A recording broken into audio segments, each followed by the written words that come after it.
जी तो बिस्मिल्लाहिर्रहमानिर्रहीम अस्सलाम वालेकुम। एक बेहतरीन और खूबसूरत चीज़ आपको दिखाती हूँ मैं। उससे पहले ये देखें जी, कश्मीरी चूड़ी हुई पड़ी है, तो मैंने भी कुछ चूड़ियाँ बाय की हैं जी। ये देख लें, कलरफुल सी, बड़ी खूबसूरत किस्म की। बाकी आपको पता है ख़वातीन की ईद जो है ना, वो मेहंदी के बगैर नामुमकिन है। तो कौन मेहंदी भी मैंने खरीदी है, और जो बेहतरीन किस्म की खूबसूरत चीज़ मैंने खरीदी है ना, वो मैं आपको दिखाती हूँ जी। ये देखें ज़रा।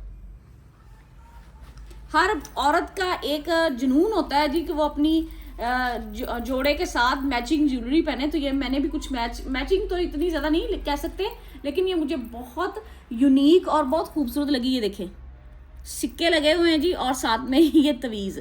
पहले दौर में अगर आप जाए ना, तो हमारी माएँ बहनों के जो गोल्ड के जेवर थे ना, उनको इस तरह के वो गहने बना के दिए जाते थे। लेकिन ये सिल्वर में भी मौजूद था, गोल्डन में भी मुझे, लेकिन गोल्डन में ज़्यादा प्यारा लगा, तो मैंने ये ख़रीदा। बहुत खूबसूरत चीज़ है और हमारी सकाफत को बिल्कुल अयां करती है। उसके बाद मैंने एक चीज़ ली है जी, ये वाले बुंदे। ये कब पहनूंगी मैं, ये एक सरप्राइज़ है आप लोगों के लिए। इंशाल्लाह मैं आपके साथ लाजमी शेयर करूंगी कि कब पहनती हूँ और किसके साथ पहनती हूँ। ये मैंने लिए हैं जी 750 रुपए के, बहस करने के बाद।